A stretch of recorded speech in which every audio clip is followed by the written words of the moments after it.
올해 40이 된 가정주부예요. 제 남편은 겉보기엔 괜찮은 것 같은데 심각할 정도로 돈 쓰는 것에 벌벌거리는 사람이에요. 이렇게 사연을 보내게 된 것도 바로 제 남편 때문이죠. 저는 남들보다 조금 부유한 가정에서 자랐어요. 되게 부족함 없이 자란 아이들은 물질에 대한 집착이 그리 강하지 않다고 하는데 제 경우는 좀 달랐어요. 물건에 대한 소유욕도 강하고 그에 못지않게 충동구매도 자주 하는 편이었죠. 생각해보면 이건 집안 내력인 것 같아요. 저뿐만 아니라 저희 엄마랑 언니도 그렇거든요. 지금 생각하면 참 철이 없었던 것 같아요. 그때는 평생 돈 걱정은 안 하고 살 줄 알았기 때문에 사치스런 제 성향이 큰 문제가 아니라고 생각했어요. 그런데 세상 일은 모르는 거더라고요. 영원히 승승장구할 줄 알았던 아빠 사업이 위기를 맞으면서 저희 집은 순식간에 폭삭 주저앉고 말았거든요.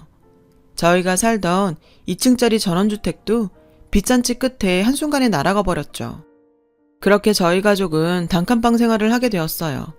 집은 좁은데 그동안 새 여자가 열심히 사모은 물건들이 어마어마해서 어쩌나 고민하고 있었는데 마침 친구가 인터넷 중고 카페를 알려주었어요.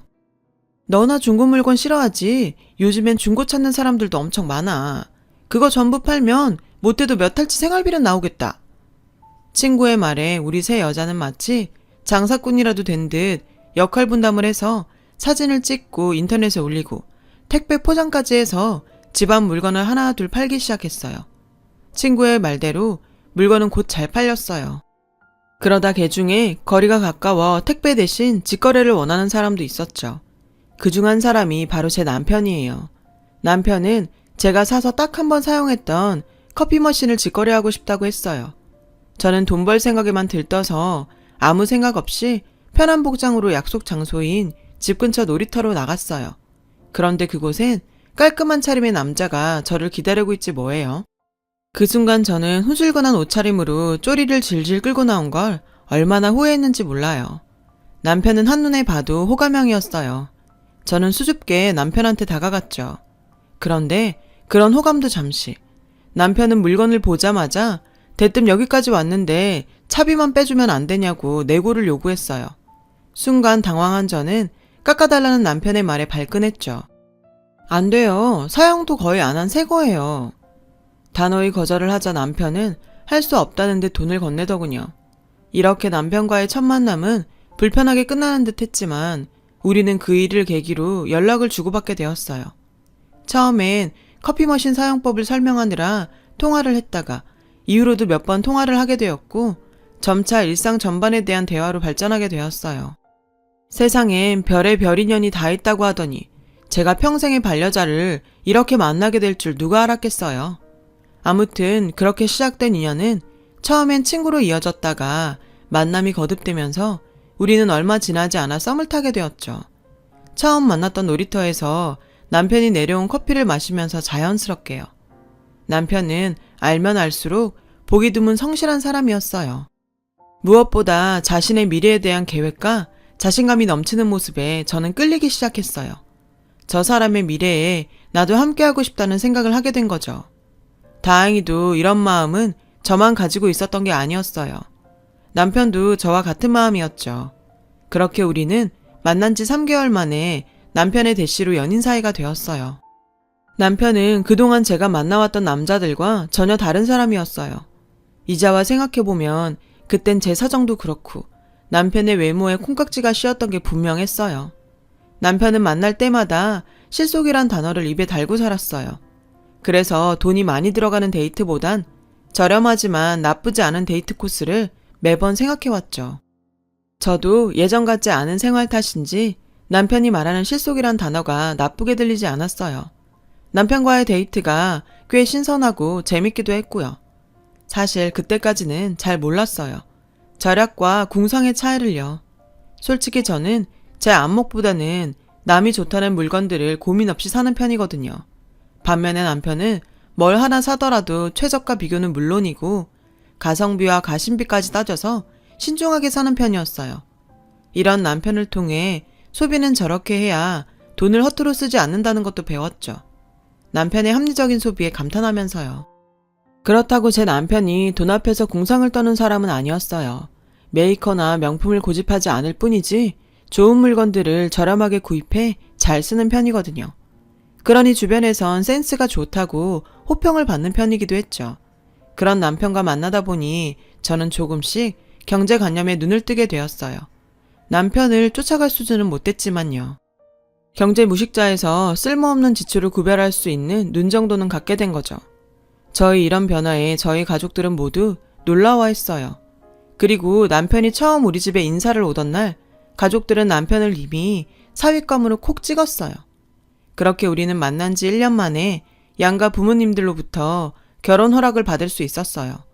그리고 바로 결혼 준비에 들어갔죠. 결혼식을 하면 쓸데없는 큰 지출이 많기 마련인데 저희 남편은 절대 그런 걸 호락호락 넘기지 않았어요. 식장부터 신혼여행까지 본인이 직접 발로 뛰며 계약을 했죠. 덕분에 우리는 최저가 결혼식을 올릴 수 있었어요. 제 친구들은 저런 남자가 어디 있냐며 저에게 남편을 잘 만났다고 칭찬하며 부러워했죠. 저 역시 제게 부족한 점을 남편이 알아서 잘 챙겨주니 이보다 든든할 수가 없었죠. 스스로도 결혼을 잘했다고 생각했어요. 하지만 이런 생각도 잠시 결혼 후 확 달라진 생활에 적응해야 했어요. 바로 절약의 세계였죠. 쓰지 않는 물건의 코드를 빼놓아야 하고 엄연히 보온 기능이 있는 전기밥솥은 그 기능을 쓸 일이 없어졌어요. 게다가 냉장고의 효율을 따져 절대 물건을 꽉 채워 넣을 수 없었어요. 무엇보다 가장 참기 어려웠던 건 물건을 구매하려면 집에 있는 못 쓰는 물건을 버려야만 가능하다는 우리 집의 규칙이었어요. 안 쓰는 물건이라도 멀쩡한 물건은 절대 버릴 수 없었고 우리의 인연을 맺게 해준 인터넷 중고 카페를 통해 팔아야 했어요. 사정이 그렇다 보니 충동 구매는 물론 어떤 물건이건 꽂히면 사야 했던 저는 사고 싶은 물건이 있을 때마다 그에 앞서 무얼 처분할 수 있을까를 생각하며 온 집안을 샅샅이 뒤져야 했어요. 그 스트레스는 정말 엄청나더라고요. 소유욕과 무력이 사라질 정도로요. 연애할 땐 그런 모습이 나쁘게 보이지 않았는데 결혼하고 나니 남편의 투철한 절약정신은 제 정신건강을 괴롭혔어요. 그러던 어느 날 TV 홈쇼핑 채널을 보다 24개월 무이자 신상 명품백을 보게 됐죠. 저는 사고 싶다는 강한 충동을 느꼈어요. 집이 한순간에 그렇게 됐을 때도 명품백만큼은 처분하지 못했을 정도로 명품백을 좋아했거든요. 저는 TV를 보며 끙끙 앓다가 도저히 참을 수가 없어서 남편에게 얘기했어요. 자기야, 저거 무이자로 하면 한 달에 10만 원도 안 된대. 결혼하고 지금껏 백 한 번 산 적이 없잖아. 이번에 하나 장만하면 안 될까? 백이 양말도 아니고 여러 개나 있어야 하는 거야? 자기는 남자라 몰라서 그렇지 여자는 가방을 옷이나 기분에 따라 바꿔 들어. 애들 책가방도 아니고 망가질 때까지 드는 사람은 없다고. 나는 정말 이해가 안 돼. 왜 여자들은 그 돈을 주고 명품백을 사? 몰랐는데 자기가 들고 다니던 가방 말이야. 우리 집 냉장고 값이랑 맞먹더라? 실속이라고는 전혀 찾아볼 수가 없어. 상상해봐. 자기 어깨에 우리 집 냉장고가 매달려 있는 거나 마찬가지야. 명품백을 사겠다는 제게 남편은 냉장고 타령을 하며 이상한 사람으로 몰았어요. 저는 결국 그 가방을 사지 못했어요. 주변에서는 내 월급으로 사면 되지 뭘 일일이 남편한테 얘기를 해서 기분까지 망치냐며 뭐라고 하더라고요. 저라고 그걸 모르나요? 하지만 저희 집의 경제권은 남편이 쥐고 있었기 때문에 그럴 수밖에 없었던 거죠. 그렇게 조금씩 저는 남편의 절약정신에 짜증이 났고 뭐 하나만 걸려봐라 하며 기회를 노리고 있었어요. 제가 임신을 하자 남편은 크고 안전한 차가 필요할 것 같다며 상의도 하지 않고 덜컥 차를 계약하고 왔어요. 저는 이게 기회라고 생각했어요. 그래서 기다렸다는 듯 따져 물었죠. 어쩌면 자기는 몇백만 원도 아니고 몇천만 원이나 하는 차를 나랑 상의도 없이 계약을 해? 애 낳으면 짐도 많고 아무래도 지금 타는 경차보다는 크고 튼튼한 차가 필요할 것 같았어. 왜? 자기는 싫어? 솔직히 남편의 말에 저는 동의해요. 아이까지 태어났는데 실속을 따지며 경차를 타고 다니는 건 좀 그렇다고 생각했거든요. 하지만 저는 이번 기회에 남편의 고집스러운 절약정신을 깨고 싶었어요. 제가 막무가내로 트집을 잡자 남편은 정 그렇게 싫으면 가서 취소하고 오겠다며 저를 설득할 생각도 않더군요. 저는 괜히 긁어 부스럼 만들지 말자는 생각에 다음부터는 나한테 상의하고 결정하라고 얘기하곤 못 이기는 척 했어요. 솔직히 차는 정말 필요하다고 생각했거든요. 그런데 이렇게 한번 통 크게 지출한 남편은 그 뒤로 더 강도 높은 절약정신이 발동했고 급기야 이런 말까지 했어요. 자기야, 회사 선배한테 들어보니까 베네 쪼고리 그거 얼마 못 입는다더라. 무조건 내복, 실내복이 짱이라는데? 근데 그것도 생각해보니까 애들이 금방 크잖아. 분명히 얼마 못 입어서 중고로 팔려고 내놓은 사람이 있을 거야. 글쎄, 아이 옷을 중고로 사겠다는 거예요. 하나밖에 없는 첫 아이의 옷을 남이 입던 중고로 사겠다는 남편을 보고 저는 있던 정도 떨어졌어요. 제 반응은 상관없이 남편은 중고로 아이 물건을 사들이기 시작했어요. 이거 정말 깨끗하지 않아? 나 이거 전부 다 해서 2만 원에 사왔다? 글쎄, 이 남자는 아이 젖병까지 중고로 사왔더라고요. 아이 입에 무는 꼭지만 새 걸로 사면 된다면서요. 그것도 처음에 모유 놔두고 왜 비싸고 영양가 없는 분유를 먹이냐며 저를 이상한 엄마 취급까지 했었는데 아무리 노력해도 모유 양이 늘지 않자 애를 굶길 수 없어서 남편이 고집을 꺾은 거예요. 그렇게 남편과 육아에 치일 때였어요. 저는 임신하고부터 직장에서 은근히 차별을 받아왔는데 아이가 태어난 후로 몇 번 이른 퇴근을 했더니 대놓고 눈치를 주더라고요. 더 싫은 건 그런 차별을 마치 저를 배려하는 걸로 포장하더란 거였죠. 이런 식으로 회사의 배려에도 불구하고 저를 예민하고 꼬인 사람으로 만드는데 도저히 참고 다닐 수 없더라고요. 가뜩이나 육아휴직을 길게 하지 못해서 친정엄마의 손을 빌리고 있던 차에 저희 엄마가 육아를 하면서 손목이며 무릎, 허리까지 무리가 와 힘에 부처 하셨거든요. 저는 더는 엄마에게 아이를 부탁할 수 없다고 판단해 잘됐다 싶은 심정으로 회사에 사표를 냈어요. 회사를 관뒀다고? 나랑 상의도 없이? 아니 어떻게 그런 걸 혼자 결정해? 미리 말 못한 건 미안한데 전부터 회사에서 애나 키우라고 은근히 비아냥거리기도 했고 엄마도 많이 힘들어 하시니까 더 길게 고민할 수 없었어. 그냥 앞으로는 내가 집에서 용준이 볼게. 남편은 당황한 기색이 역력했어요. 그렇다고 제게 뭐라고 하진 않더라고요. 한동안 말이 없던 남편은 뒤늦게 한마디 하더군요. 회사 다니는 거야 다 힘들지. 그래도 자기만 그런 건 아니잖아. 그럼 애 엄마는 다 회사 그만둬야 하게? 장모님께서 힘들다고 하시면 조금 빠르더라도 용준이 어린이집에 보내는 건 어떨까? 아직 돌도 되지 않은 아이를 어린이집에 맡기자는 남편을 보고 저는 화가 났어요. 그동안 힘들었다는 제 말에 회사에서 무슨 일이 있었냐고 묻지도 않고 모두 다 힘들다는 말로 넘기려는 남편의 태도에 저는 남편에게 마음의 문을 닫았어요. 그날 이후로 저는 전업주부가 되었어요. 살림과 육아는 생각했던 것보다 고되고 끝도 없이 반복되는 다람쥐 쳇바퀴 같았어요. 하지만 비록 육체적으로는 피곤했지만 마음은 편했어요. 아이의 커가는 모습을 보며 보람을 느낄 수 있었으니까요. 그러던 어느 날이었어요. 남편이 제게 그러더군요. 이제 용준이도 좀 컸으니까 당신도 슬슬 복직하는 게 어때? 자기 아직 젊고 능력이 아깝잖아. 저는 남편이 제가 돈을 못 벌어오자 눈치를 준다고 생각했어요. 그래서 더 오기로 복직은 생각도 하지 않았어요. 그럼 용준이는 또 우리 엄마 불러다 부려먹으려는 건 아니지? 당신 어머니가 봐주신다면 복직할게. 표정이 왜 그래? 설마 우리 엄마는 되고 자기네 엄마는 안 된다는 건 아니지? 뭘 우리 엄마까지. 어린이집 있잖아. 아직 걷지도 못하는 애를 어린이집에 보내고 싶니? 어린이집에 보내면 뭐든 다 될 것 같아? 애 아프다고 하면 회사에서 나와야 하고 어린이집 문 닫는 날은 눈치 보면서 회사에 휴가 써야 해. 그게 다 누구 일인 것 같아? 남편은 순순히 물러서지 않은 저에게 아무 말도 하지 못했어요.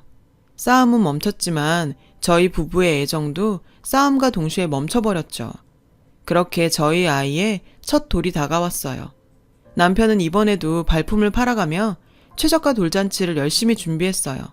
스스로 답례품까지 만들며 비용 절감을 위해 갖은 노력을 기울였죠. 그 모습을 보니 왠지 배알이 꼬이기 시작했어요. 왜? 돌잔치도 하지 말자고 하지? 이런데 뭐하러 돈을 써? 저는 그동안 쌓아왔던 감정을 담아 남편을 쏘아댔지만 남편은 이 와중에도 신이 났더라고요. 우리의 첫 돌인데 무슨 소리야? 당연히 해야지. 그리고 돌잔치 하면 선물이랑 돈도 제법 들어오잖아. 축하도 받고 선물도 받을 수 있는데 이 좋은 걸 왜 안 해? 아무튼 아이의 돌잔치도 이런저런 행사 할인으로 저희는 저렴하게 잔치를 끝낼 수 있었고, 돌잔치 홀을 가득 채운 양가 식구들과 손님들 덕에 남편은 대만족을 했어요. 그런데 그날 언니가 뜻밖의 손님을 한 명 데리고 왔더라고요. 바로 제 형부가 될 사람이었죠. 형부는 대기업인 H그룹에 다니는 억대 연봉을 받는 능력자였어요. 예비 형부는 저희 아이 돌 선물로 글쎄 명품 옷을 사왔지 뭐예요. 남편은 선물을 보자 화색을 띠며 저에게 슬쩍 그러더군요. 잘 챙겨. 이거 팔면 돈 좀 되겠다. 그 순간 얼마나 창피하던지. 정말 이러고 싶지 않은데 예비 형부와 제 남편이 너무 비교가 돼서 기분이 영 그렇더라고요. 결국 저는 돌잔치 내내 팅팅 부은 얼굴로 있었어요. 그 후 저희 친정 부모님은 제 남편보다 씀씀이가 큰 형부를 은근히 더 반기는 듯 했어요. 솔직히 그럴만했죠. 게다가 언니네 시댁에서 몸만 오라고 했다며 엄마가 어찌나 좋아하던지. 그제야 저는 제가 결혼을 잘못해도 한참 잘못했다는 생각을 하게 됐어요. 언니처럼 여유로운 사람과 결혼했다면 지금보다는 낫지 않았을까 하는 생각이 절로 들었거든요. 언니는 결혼식도 남들이 부러워하는 호텔에서 화려하게 올렸어요. 보기에도 좋았지만 무엇보다 음식이 고급스럽고 맛도 좋아서 돈이 좋긴 좋구나 하는 생각이 들더라고요. 한편으로는 상대적 박탈감도 느꼈죠. 그런데 제 남편은 이런 제 마음도 모르고 며칠 굶은 사람처럼 허겁지겁 음식을 먹고 있더라고요. 창피해서 저는 아이를 데리고 자리를 옮겼어요. 잘생기고 하우대 멀쩡하던 남편은 어느새 실속과 최저가를 입에 달고 사는 궁색한 아저씨의 모습이 되어 있었죠. 앞으로 어떻게 저 남자랑 살아야 하나 남은 제 인생이 암담하기만 했어요. 그렇게 결혼 5년 차에 접어들었어요. 저는 아이를 어린이집에 보내고 오전에는 파트타임으로 일하고 오후와 저녁 시간에는 공인중개사 시험 준비를 했어요. 남편은 그런 제가 마음에 들었는지 잘 생각했어. 전문직은 정년이 없잖아. 그거 따기만 하면 꼭 부동산을 차리지 않아도 돈이 된다더라. 남편은 모처럼 저를 칭찬하더라고요. 제가 어떤 마음으로 시험 준비를 하는지 모르면서요. 시험이 임박했을 즈음 이제 막 임신을 한 언니에게 전화가 왔고 저는 얼마 뒤 엄마의 칠순이라는 걸 알게 되었어요. 어머, 너는 잊을 게 따로 있지. 어떻게 엄마 칠순을 깜빡하니? 언니의 말에 순간 서글퍼졌어요. 오죽 생활에 쫓기고 살았으면 내 부모 칠순도 잊었을까 싶었거든요. 내가 자격증 따기만 해. 지질이 궁상 그만 떨고 당장 이혼이야. 앞으론 나도 돈 왕창 벌어서 아끼지 않고 나를 위해서 쓰고 살 거야. 이놈의 지질이 궁상도 이제 끝이라고. 그리고 엄마의 칠순날이 되었어요. 남편은 퇴근 후 바로 친정집으로 오기로 했고 그러거나 말거나 저는 아이랑 둘이 케이크를 사들고 일찌감치 친정으로 넘어왔어요. 그런데 제 손이 민망하게 이미 식탁에는 주문 제작한 고급스러운 떡 케이크가 떡하니 놓여있지 뭐예요. 언니와 형부가 사온 거였죠. 저는 제가 사온 케이크를 집 베란다에 감추었어요. 곧이어 생신상이 차려졌고 언니는 형부와 눈을 마주치더니 엄마한테 500만 원이 든 현금 봉투를 건넸어요. 저는 그에 비해 10배 부족한 50만 원밖에는 준비하지 못했는데 말이죠. 어렵게 마련한 돈인데도 왠지 자존심이 상했어요. 그런 제게 언니가 그러더군요. 너네 힘들까봐 우리가 너희 목까지 넉넉하게 넣었어. 괜히 너랑 제부 부담 갖지 마. 언니 딴에는 저희 부부를 배려한 말이겠지만 오히려 그 말을 듣자 저는 더 기분이 상했어요. 하지만 어쨌든 엄마는 언니네 부부가 드린 용돈을 받으시곤 좋아하셨어요. 그래도 장녀라고 내가 시집가더니 어른이 다 됐구나. 아무튼 고마워. 있어 봐. 잘 쓸게. 엄마는 눈앞에 보이는 현금에 입꼬리가 귓가에 걸릴 정도였죠. 그때 남편이 뒤늦게 도착을 했어요. 그리고는 쫓기기라도 하듯 허겁지겁 밥을 먹기 시작했죠. 그 모습에 엄마는 큰 사위 보기 민망했는지 표정이 안 좋았어요. 정서방이 배가 많이 고팠나 보네. 어떻게 미역국도 좀 더 줄까? 당연히 주셔야죠. 장모님 편 미역국을 제가 세상에서 제일 좋아하는데요. 남편은 눈치 없이 떠들어댔어요. 저는 당장이라도 미역국 냄비를 통째로 남편한테 부어버리고 싶었죠. 돈 관리 잘한다고 경제권을 넘겼더니 장모 칠순에 빈손으로 와선 미역국 타령하는 인간을 더는 두고 볼 수 없었죠. 그래서 막 쏘아 붙이려는 그때 장모님, 제가 준비한 선물입니다. 남편이 편지 봉투 하나를 꺼내 엄마한테 내밀었어요. 봉투를 열어본 엄마는 그만 아무 말도 하지 못한 채 굳어버렸어요. 뭐길래 그러나 싶어 다가가 봤더니 글쎄 봉투 안에 등기부 등본 한 통이 들어있지 뭐예요. 주소를 보니 아빠가 사업 실패로 날렸던 저희 2층 집이었어요. 제가 작년부터 집주인을 찾아가 언제고 꼭 저한테 이 집을 팔아달라고 부탁을 했었거든요. 처음엔 절대 팔 일 없다고 하더니 이번에 시골로 이사를 한다고 저한테 파셨어요. 저는 남편의 말을 듣고도 실감이 나지 않았어요. 예전 집을 엄마 칠순 선물로 구매했다는 남편의 말에 저희 부모님은 눈물을 흘리시며 연신 고맙다고 하셨어요. 미진이한테 집 얘기를 들었을 때부터 그 집은 꼭 찾아드려야겠다고 생각했어요. 가족들 추억이 많이 깃든 곳이라고 들었거든요. 남편은 능청스럽게 웃으며 말했어요. 하지만 그 능청도 그 순간에는 세상 무엇보다 사랑스럽더라고요. 현금 봉투를 내밀고 의기양양해했던 언니와 형부는 민망한 듯 표정 관리가 잘 안 되는 듯 했어요. 반대로 저는 구두쇠 남편 덕에 결혼하고 처음으로 굽었던 어깨가 절로 펴지는 듯 했고요. 석 달 뒤 저희 친정 부모님은 예전에 살던 2층 집으로 이사를 하셨어요. 대문을 열자마자 저희 가족은 약속이나 한 듯 눈시울이 붉어졌어요. 엄마가 오랜 시간 정성을 들여 가꾸었던 텃밭도 아빠가 저희 자매가 태어났을 때 심었다는 나무들도 그대로 있었거든요. 그날 짠돌이 남편이 준비한 엄마의 칠순 선물은 우리 가족에게 있어 최고의 선물이 되었어요. 남편은 그날 이후 예전보다 더 지독하게 절약정신을 펼쳤어요.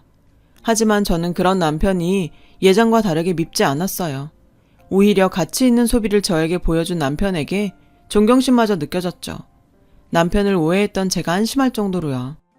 남편은 그런 절약정신으로 돈을 모았지만 아이러니하게도 막상 쓰려고 하니 쓸 데가 없어서 나중에는 돈을 아끼는 자체에 재미가 들려 절약을 했다고 하더라고요. 하지만 이런 남편이 돈을 아끼지 않은 곳이 있는데요.